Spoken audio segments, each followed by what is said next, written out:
Hey, what's up, guys? Joe McCall here, REI in your car. I got a special little episode for you. These are the most important skills that every wholesaler must know if they want to do a lot of deals in this market. Now, you may not even be a wholesaler. That's fine. You may be a buy and hold investor. You may be a land investor, house investor.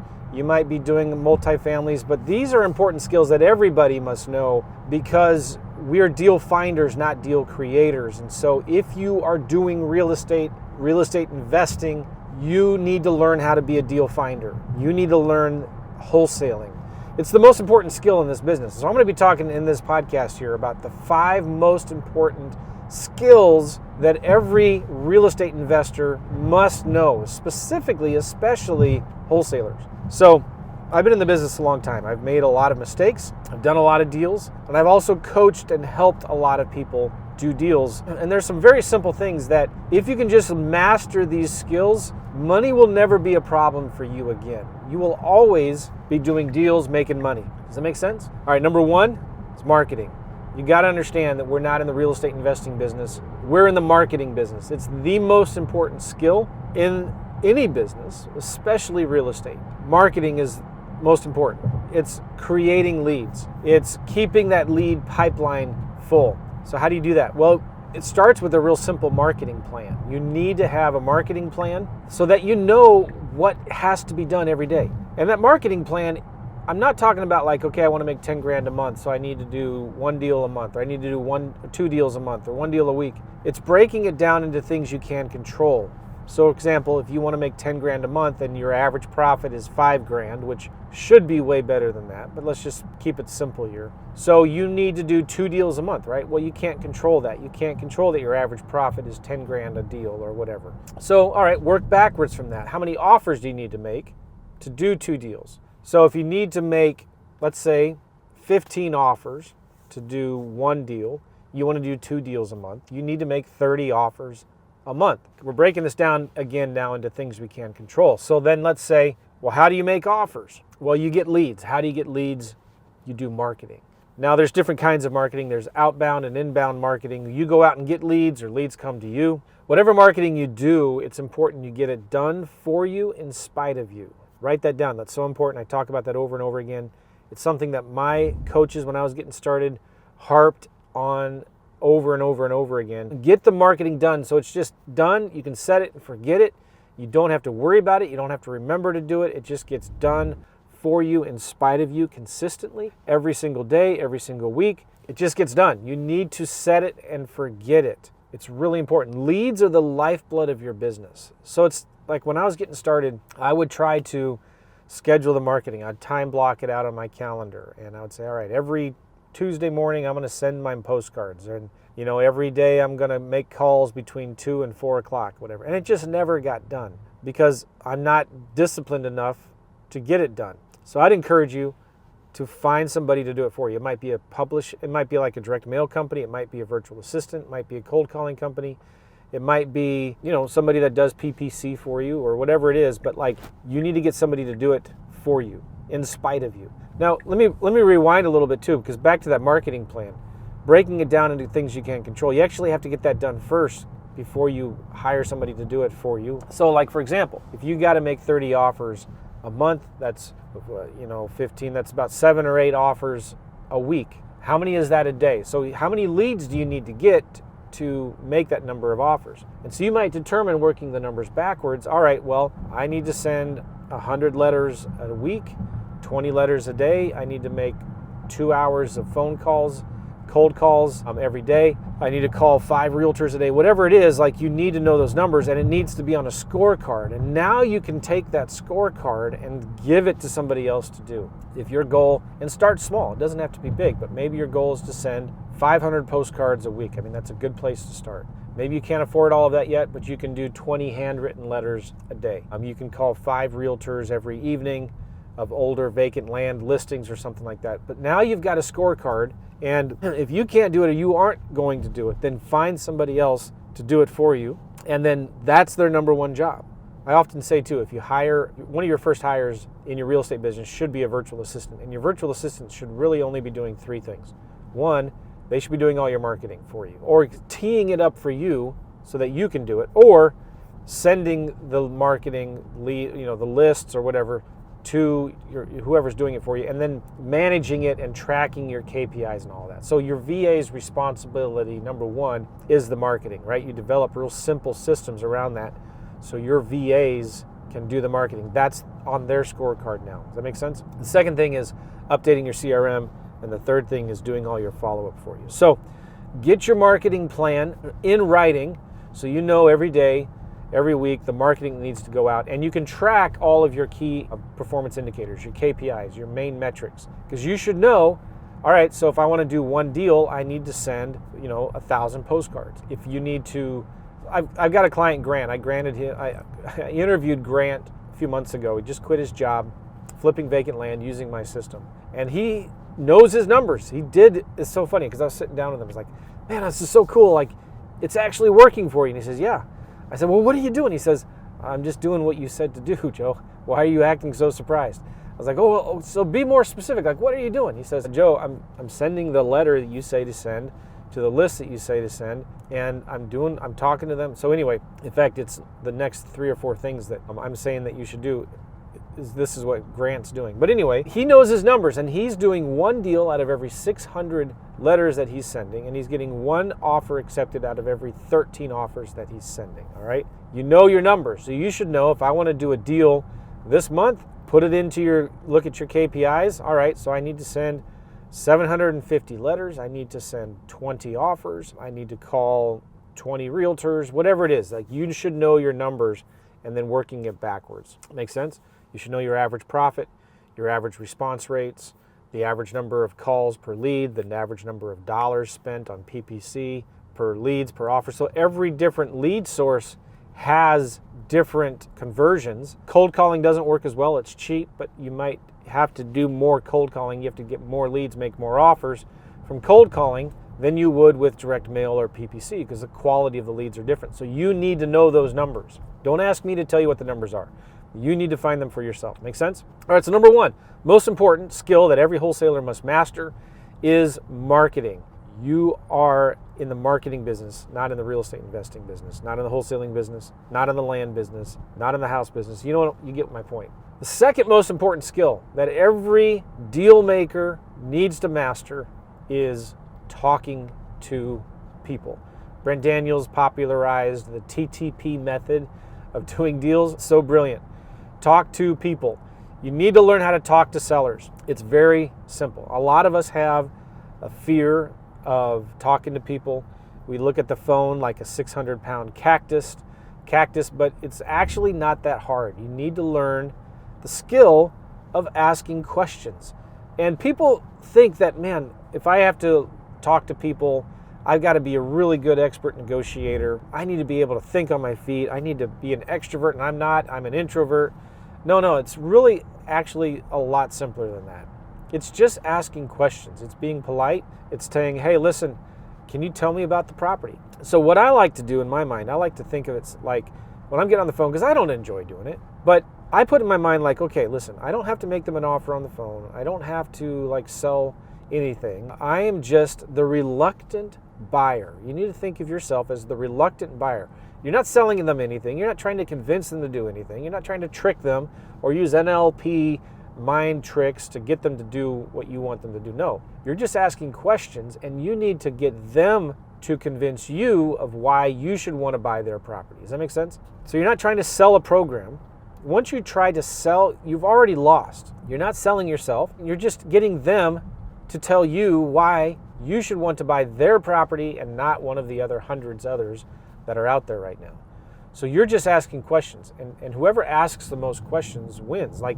It's not a competition, but it's like you got to stay in control. And so many times when a seller asks me questions, I answer the question with a question. So you start off the conversation with, hey, listen, I'm returning your call, which, by the way, is why I like direct mail so much better, is because the positioning, I'm now returning that seller's call. I'm not interrupting them or whatever. But, hey, I'm returning your call. I see that you called about a certain property. Do you you have a few minutes? Can I ask you some questions? Did I catch you at a bad time? Can I ask you some questions to see if this would actually be a property I would be interested in? Make sense? So I'm getting them to sell me on the property, why I should want to buy their house, And so I ask a lot of questions. I ask questions like, and write these 3 questions down. I've talked about this a lot. And I learned these actually from my buddy Matt Terrio from the Epic Real Estate Investing Podcast. Shout out to Matt. Good dude, smart investor. I like Matt a lot. But number 1, what's your situation? What's going on? Tell me about the property. What's the area like? Number 2, what would you like to see happen? So tell me, this is a nice property. Why do you even want to sell it? You know, I'm probably not your buyer, reluctant buyer. You should probably list it with a realtor. Why haven't you listed it with an agent yet? Okay. What would you like to see happen? How quickly would you like to see that happen? Those are the 3 questions. Number 1, what's your situation? I care more about their situation, their story, than the property. Number 2, what would you like to see happen? Maybe they don't want to sell it. Maybe they want full price for it. Maybe they're willing to wait 12 years before they sell it. I don't know, right? But I want to know, what do they want to see happen? What's more important to you, Mr. Seller? Do you want to sell it for the highest price or as fast as possible? Do you just need to sell it, or do you want to sell it? Is this a now thing or a later thing for you? Like, why do they need to sell it? And then how soon would they like to see that all that happen? Does that make sense? I'm kind of getting my questions mixed up there, but you understand the gist, those 3 things. So as you're talking to them, you just get better and better at it. Like, I had this client one time, his name was Chuck. This was a long time ago. And he hated talking to on the phone with sellers because it would be 30 minutes sometimes, and his whole day would be wasted. He only talked to 2 or 3 sellers. It just took way too long. He started telling himself, all right, I'm going to be, like, psychologically, he's tricking himself to think, I've just got to my destination. I'm in the phone. I'm on the car, in the car on the phone. I just got to my destination, and I'm getting ready to walk into a meeting, and I'm going to be late. And if I don't, I only got a couple minutes. So he started telling the sellers on the phone, hey, listen, I've only got a couple minutes here. I'm walking into a meeting. I'm returning your call. Do you mind if I just ask you a few questions about your property? Cool. And then he just bam, bam, bam, bam, asks the questions with a sense of urgency because he's walking into this meeting. And that really helped him a lot, because now he was able to talk to more sellers. He was able to control the conversation by asking questions, and just got some information. And he told them, all right, so I'm going to ask you some questions. I'm going to look at some numbers, and I'll send you an offer, and we can go from there. Is that okay? Cool. Do you see the positioning there, how much more powerful that is when you can kind of do that? Leads me to the next thing in regards to talking to sellers is talk to 5 sellers a day. This is another thing I learned from one of my mentors, Claude Diamond. If you could just talk to 5 sellers a day, or realtors, or private investors, or buyers, like whoever, if you could talk to 5 people a day, money will never be an issue for you again. If you just learn how to talk. And, like, there was a guy I knew who didn't do any marketing, but he had a huge Rolodex of, for those of you that are, under 30 years old, just Google it. A Rolodex is like a list of contacts, people in the business, buyers, realtors, property managers, investors, wholesalers, landlords. He had a big list of everybody that he knew in St. Louis that was in the business. And he would go through that list every couple months when he wanted to do a deal or he wanted some money, and he would call everybody on that list and ask them 2 questions. Number 1, hey, do you have any deals? Or number 2, are you looking to buy any deals? In other words, do you have any deals you're looking to sell, you don't want any more, you just want to get rid of?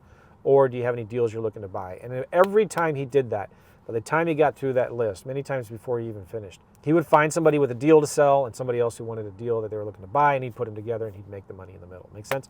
So talk to 5 people a day. Rule number 3. Number 1 was marketing. Number 2 was talk to people. Oh, one more thing too here.